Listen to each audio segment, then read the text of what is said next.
اور پھر ایک دوسرے کے پیچھے نماز بھی نہیں پڑھتے. دعوت اسلامی والے امام کعبہ کے پیچھے نماز نہیں پڑھتے.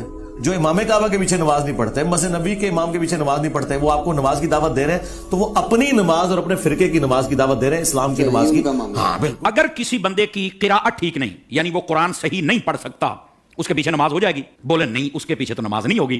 تو میں ایک سادہ بات کہنے لگا ہوں, سارا سمجھ آ جانا چاہیے. جس کا قرآن ٹھیک نہیں ہے, جب اس کے پیچھے نماز نہیں ہوتی, تو جس کا ایمان ٹھیک نہیں ہے اس کے پیچھے ہماری نماز کیسے ہو جائے گی؟ کیا کہنے ہیں علامہ صاحب. بات دراصل یہ نہیں کہ کس کے پیچھے نماز پڑھنی, بات یہ کہ جو مصلی پر کھڑا ہے نا, آپ نے دیکھنا اس کا عقیدہ بھی درست ہے کہ نہیں ہے. جی جی جی جی جی. میں آپ کو اس سے بھی ایک سادہ مثال دے دیتا ہوں. دیکھیے ہم پیچھے کھڑے ہیں, ہم نے کہا پیچھے سے امام کے اللہ اکبر. بھائی جو مصلی پہ کھڑا ہے حضرت, وہ بھی تو دیکھو نا, یہ کس امام کے پیچھے ہے؟ آیا کہ یزید کو امام کہنے والا ہے یا حسین کو امام کہنے والا ہے؟ کیا کہنے, اس بات کو سمجھو نا. حالانکہ جب حضرت امام حسین کو ہم امام کہتے ہیں تو ہم بیچ میں صحابہ کرام علیہم رضوان کا لحاظ بھی رکھتے ہیں, یہ یاد رکھنا. لیکن میں نے ایک اشارہ دیا ہے. آقا کریم علیہ السلام نے ارشاد فرمایا, ان اللہ اختارنی واختار علی اصحابی واختار علی منہم اربعہ. فرمایا اللہ نے سب سے پہلے میرا انتخاب فرمایا, میرے بعد میرے صحابہ کا انتخاب فرمایا, پھر میرے لیے ان میں سے 4 کو چنا. حق 4 یار بھی آ گئے, ٹھیک ہے. پھر اس کے بعد فرمایا, اس کے مختلف پہلو آگے ہیں, مختلف الفاظ و طرق و سند, یہ روایت ہے. لیکن ایک روایت یہ بھی ہے, فرمایا ان قریب ایک قوم آئے گی, ینتقصونہم ویسبون اصحابی, جو میرے صحابہ کرام میں سے نقص نکالے گی, عیب نکالے گی اور گالیاں دے گی. فرمایا جب یہ آئے تو حضور ہم نے کیا کرنا ہے؟ فرمایا لا تواکلوہم ولا تشاربوہم ولا تسلموا علیہم ولا تسلوا معہم ولا تناکحوہم او کما قال علیہ السلام. میرے آقا کریم علیہ السلام نے فرمایا, نہ ان کو سلام کہنا ہے, نہ جواب دینا ہے, نہ رشتہ دینا ہے, نہ لینا ہے, نہ روٹی پکا کے ڈالنی ہے, نہ ان کے ساتھ کھانی ہے. اور میرے نبی کریم علیہ السلام نے فرمایا, مر جائیں تو جنازہ نہیں پڑھنا, ان کے ساتھ نماز نہیں پڑھنی, سمجھ آ رہی, ان کے ساتھ نکاح نہیں کرنا. تو میں نے کہا یہ ہمیں چورن مت بیچو, ہم نے حضور کی حدیث پڑھی ہوئی ہے. اگر کوئی چاہتا ہے کہ ہمارے سامنے کھڑا ہو کر ہمارا امام بنے, امام بننے سے پہلے بندہ بن کے مجھے یہ بھی بتائے تیرا نبی کے بارے میں کیا عقیدہ ہے, تیرا صحابہ کے بارے میں کیا عقیدہ ہے, تیرا افضلیت صدیق اکبر بکار بارے میں کیا عقیدہ ہے, تو کل صحابہ کو جنتی مانتا ہے یا نہیں مانتا, تو نبی پاک کی اہل بیت کے بارے میں کیا کہتا ہے, یہ سارے عقیدے مجھے بتا دے, میں تیرے پیچھے کھڑا ہو کر نماز پڑھ لوں گا.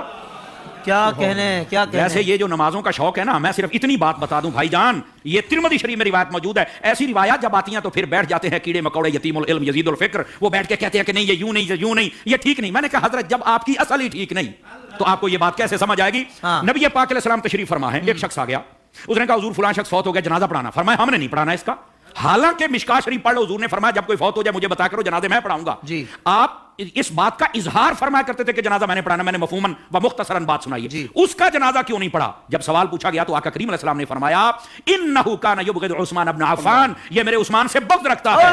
جب حضرت عثمان کے بغضی کا جنازہ نہیں پڑھنا تو بتاؤ پھر ابو بکر کے بغضی کا جنازہ ہم کیسے پڑھ لیں؟ بتائیے کیسے ہم ان کے پیچھے نمازیں پڑھ لیں اور ان کے آگے کھڑے ہو کر ان کے جنازے پڑھائیں اور ان کے ساتھ ہم پیار کی پینگیں چڑھائیں اور ہم ان کو جفیاں ڈالیں؟ بھائی ان سب کو سمجھنا چاہیے, یہ ڈائریکشن ہے سیدھی سڑک, یہ شفاعت نگر کی ہے.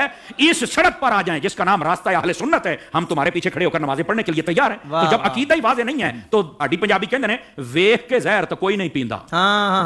حضور شاہ صاحب ہماری پنجابی ویکھ کے زہر تو کوئی نہیں پیندا, تو پھر ہم تو نہیں پی سکتے. ویسے اگر کسی کو زیادہ شوق ہو نا, بس نہیں وہ قرآن پڑھتے ہیں تو چھوڑو جی چھوڑو, داڑھی بھی ہے تو چھوڑو جی چھوڑو, مصلی پہ ہے, تو میں نے کہا آبا صاحب اللہ کی تفسیر اٹھا کے دیکھ لے, یہ تیرا شوق بھی پورا ہو جائے گا. حضرت حافظ صاحب ہوا یہ کہ حضرت فاروق اعظم کا زمانہ اقدس سے ایک قریب محلے میں امام آ گیا, اس کو نماز کے لیے ہر نماز کے اندر جب وہ قرات کرتا ہے تو آبا صاحب اللہ پڑھتا ہے. لوگوں نے کہا بھی اور قرآن نہیں آتا؟ کہتا آتا ہے. تو یہ کیوں پڑھتا ہے؟ کہتا مزہ آتا ہے. اچھا, انہوں نے کہا ذرا حضرت فاروق اعظم کی خدمت میں لے کے چلے. حضرت فاروق اعظم کو بتا, آپ نے طلب فرما لیا, واقعہ لمبا ہے, آپ نے طلب فرما لیا.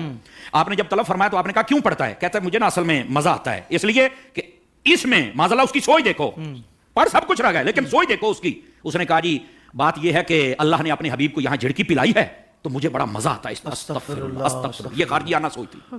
سمجھ آ رہی ہے میری بات کی؟ یہ توہین کی سوچ تھی. یہ کامل و اکمل لوگوں کا یہ شیوہ ہی نہیں ہوتا. اور ایسی جو ہمارے سامنے مثالیں ہوتی ہیں نا, وہ ہمیں سمجھنے کے لیے مثالیں ہوتی ہیں, اور پھر ایسے لوگوں کا حشر کیا وہ بھی سننا ذرا. ٹھیک ہے, حضرت فاروق اعظم نے اچھا تجھے مزہ آتا ہے؟ کہا بالکل. آپ نے تلوار منگائی اور 2 ٹکڑے کر دیے اس کے. آپ نے فرمایا ودوحا پڑھ کے تجھے مزہ نہیں آتا؟ وما ارسلناک الا رحمۃ للعالمین پڑھ کے تجھے مزہ نہیں آتا؟ انا اعطیناک الکوثر پڑھ کے مزہ نہیں آتا؟ ورفعنا لک ذکرک پڑھ کے مزہ نہیں آتا؟ یعنی جو قرآن پڑھ کے دل میں توہین مصطفیٰ کی رکھے, جب اس کے پیچھے نہیں ہوتی تو جو سریعام میلاد پر کفر کے فتوے لگائے ان کے پیچھے کیسے ہو جائے گی؟ امام کعبہ کے پیچھے نماز نہیں ہوتی. کوئی کہے کہ بھائی وہ کعبے کا امام ہے, اب اس کے پیچھے بھی نماز نہیں ہوگی, اگر وہ غلط ہوگا تو پھر اللہ تعالیٰ نے اس کو کعبے کا مصلی, کیونکہ یہ پرانے کسی پٹے سرازات ان کے جوابات علماء بارہا دے چکے ہیں کہ بھائی معاملہ یہ ہے کہ کسی بھی جگہ پر قابض ہو جانا اہل حق ہونے کی علامت نہیں.